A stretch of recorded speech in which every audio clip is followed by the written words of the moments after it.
शायद विभाग ने उसको गंभीरता से नहीं लिया है। हम लोग आर ब्लॉक के एमएलसी आवास में रहते हैं और वहाँ हर 2-4 दिन पर सुबह सुबह या कभी देर रात में चीखने की आवाज होती है।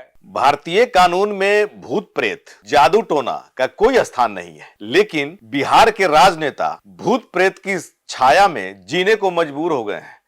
बिहार विधानसभा के एक विधायक अपने सरकारी आवास में रात के समय चिल्लाने और चीखने की आवाज से भयभीत हैं। बिहार विधानसभा के बजट सत्र में यह सवाल उठ गया। नमस्कार, आदाब, सत श्री अकाल। मैं हूं मनोज नारायण सिंह और आप देख रहे हैं मंथन टुडे। अजब गजब आवाजों से बिहार के विधान पार्षद परेशान हैं। पटना के पौष इलाके आर ब्लॉक स्थित एमएलसी आवास परिसर में इन दिनों किसी रहस्यमयी वजह से चर्चा में हो गई है। बिहार विधान परिषद की कार्यवाही के दौरान कांग्रेस एमएलसी समीर कुमार सिंह ने एक चौंकाने वाला दावा किया। गंभीरता से नहीं लिया।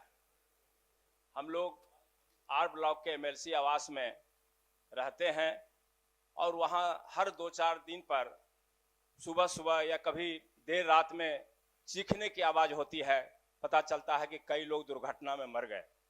तो इतने महत्वपूर्ण सवाल को हमने उठाया है, लेकिन जो सरकार का जवाब आया है कि बाईपास बना दिया गया है, साइन बोर्ड बना दिया गया है। अगर सरकार की व्यवस्था पर्याप्त होती तो हमें यह प्रश्न उठाने का अवसर ही नहीं मिलता। हम चाहते हैं कि जितनी जान माल जा रही है, यानी इतने कम दूरी के पुल पर हमको लगता है कि पूरे देश में इतनी दुर्घटना कहीं नहीं होती होगी। ये आंकड़ा से आपको स्पष्ट हो जाएगा। इसलिए जी, तो ये जो है इससे हम लोग संतुष्ट नहीं हैं महोदय।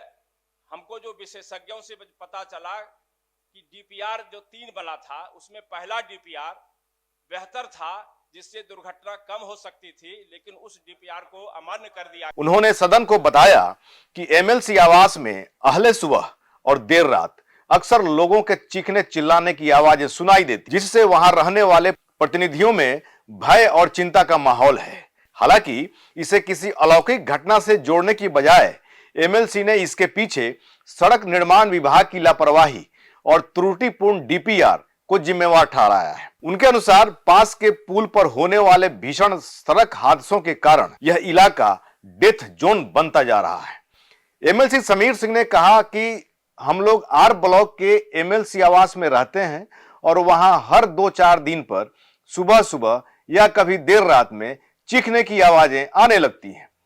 पता चलता है कि इस इलाके में कई लोग दुर्घटना में मर गए हैं। उन्होंने आरोप लगाया कि इस मामले को पथ निर्माण विभाग ने गंभीरता से नहीं लिया है। सरकार की ओर से जवाब मिला कि बाईपास बना दिया गया है और साइन बोर्ड लगा दिया गया है, लेकिन कांग्रेस सदस्य का तर्क था कि यदि व्यवस्था पर्याप्त होती तो इतनी बार हादसे नहीं होते और उन्हें यह प्रश्न उठाने की जरूरत नहीं पड़ती। उन्होंने दावा किया कि जिस पुल पर बार बार दुर्घटनाएं हो रही हैं, वहां की स्थिति का तुलनात्मक आंकड़ा सामने आए तो सच्चाई स्पष्ट हो जाएगी। सदन में चर्चा के दौरान यह भी सामने आया कि पुल निर्माण के लिए 3 अलग अलग डीपीआर तैयार किए गए थे।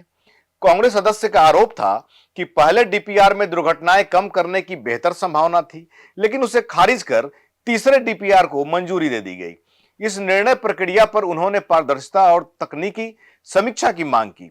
इस पर सरकार की तरफ से मंत्री दिलीप जायसवाल ने सदन में जवाब देते हुए कहा कि एमएलसी आवास में भी एक्सीडेंट की संभावना बनी रहती थी। कहा कि पथ निर्माण मंत्री बनने के बाद भी मैं उसी कैंपस में रहता था। अभी विभाग द्वारा एमएलसी आवास का बहुत अच्छा रोड बनाया जा रहा है। इसके साथ ही विधानसभा और विधान परिषद में भी अच्छा रोड हम लोग बना दिए हैं। मंत्री ने कहा कि सड़क पार करने के लिए हम लोग जब फुट ओवर ब्रिज बनाते हैं तो सप्ताह में 2-4 लोग भी उसके ऊपर चढ़कर सड़क पार नहीं करते हैं और सभी शॉर्टकट रास्ता तलाश करते हैं। अब आगे आगे देखिए कि जिस तरह से एमएलसी समीर सिंह ने सवाल उठाया है कि बहुत सारे जनप्रतिनिधि उनके सहित चीखने और चिल्लाने की माने खौफनाक जिंदगी जी रहे हैं, ये आने वाले समय में दूर होता है या फिर इसका क्या इलाज हो पाता है, आने वाला वक्त बताएगा। ऐसा ही खबर देखने के लिए देखते रहिए मंथन टुडे।